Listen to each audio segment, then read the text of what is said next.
Yeah. Yeah. Can you believe they told me that I would never make it? Now we smiling in their faces, smiling in their face. Win championships. Not one, championships. Not two. LeBron, tell us about that. Not two, not three, not four, not five, not six, not seven. Hey.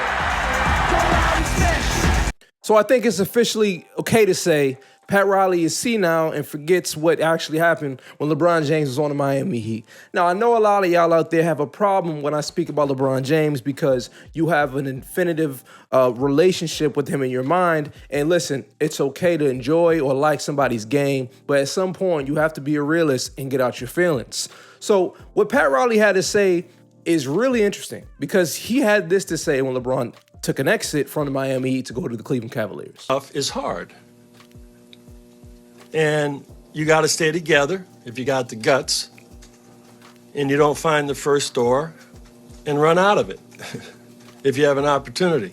And now Pat Riley obviously is, reminiscing about all the good days, when they were winning championships. And this is what he had to say as they had a statue unveiling or retirement, whatever happened for him, for the Lakers. And this is what he had to say about LeBron James. I thought, getting the big three, Dwayne, Chris Bosh, and especially LeBron, that we had finally put together what I thought could become a dynasty. It was, 4 trips to the finals in a row, 2 world championships, was an incredible run. And as a coach and as somebody who really thought about how to build that particular team, and you built it, I saw something that could have lasted 8 to 10 years, but I understood, as I said in my speech, is that, the business in the NBA is the business in the NBA, and players have an opportunity to go somewhere else, and he went to Cleveland, and he won a title up there. So I wish him nothing but the best, but I want to be selfish here and say I wish I had him for another 6 or 8 years would have been great, but we'll never know, will we? Now, I do want to say this. In 2011, that finals should have been won. Here's the personal foul. That's a flop. That's the acting that Stevenson was talking about. LeBron actually choked. They should be 3-1. I give the Spurs are an all-time great team. They should be 3-1. But this is the problem. That 2013 championship, man, that right there saved the whole Miami Heat dynasty. That big shot from Ray Allen, that rebound from Chris Bosh, they had tape around the whole place. I watched the game live, bro. This is where I was in high school. They had tape around the whole court because the Spurs were about to get a trophy. That right there saved the whole legacy of the Miami Heat Big Three. But is he forgetting something? They lost in a finals record margin of victory to the Spurs in 2014. LeBron was cramping up, and then Chris Bosh got hurt. And then Dwayne Wade become a shell of himself eventually, kind of with injuries. Chris Bosh had the whole the blood clot issue.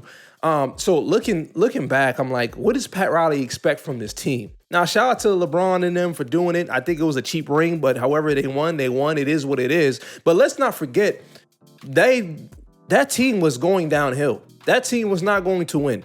Going to Cleveland actually is the better choice for LeBron. He's seen a younger Kyrie. They traded their number 1 pick in Andrew Wiggins. They got Kevin Love, who was 26-10, All-NBA second team. I'm getting a fresh start. I got a young boy with the crossover. I got K-Love boxing out, getting boards, hitting threes. I got Chris Bosh with a heart issue. I got Dwayne Wade with bad knees.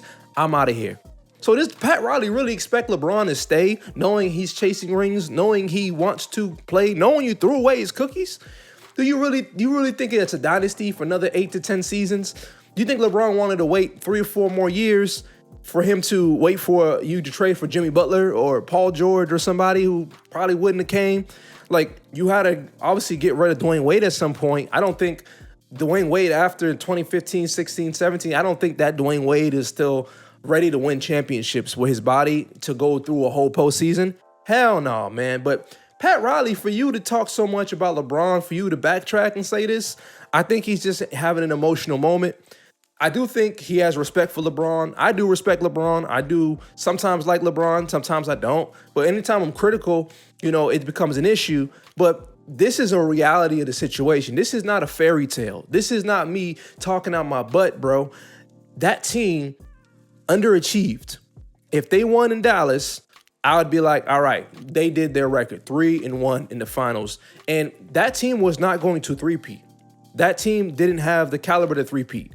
Because of X, Y, and Z, failures down the stretch, that team couldn't three-peat.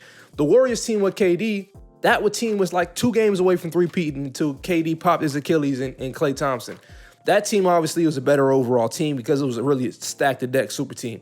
But however, like I said, when I look at this situation, you look at what transpired there in Miami. I don't think that LeBron staying for 8 to 10 seasons, they win any more championships. And if they do, it has to be a long, long time. From like he left in 2014-15 season, and he won in 2016. I don't think they win again unless he gets LeBron's teams are typically top heavy. So if he gets like a Paul George or somebody I don't know, like a decent like wing player, guard, and another big who could space the floor. If he gets that and the Warriors don't get KD, maybe he wins in 2017, 18, 19 around there. But I don't think that continues to be a dynasty. Seeing what happens with that Warriors team, seeing what eventually became about other teams in the West, the Spurs, Rockets, the Nuggets and things of that nature. Like those teams are still out there. So yeah, you're still in the weak conference, but when you shift over, guess what? You're going back to playing a better team, and that can leave you with more finals losses. But these are my thoughts, ladies and gentlemen. Right or wrong, this is Tyler Rose TV. I hope you enjoyed this video. Got nothing but love for everybody who subscribed to my channel and likes to watch my channel. I really do. So hit that subscribe, hit the bell, and I'm going to see you guys in the next video. Peace.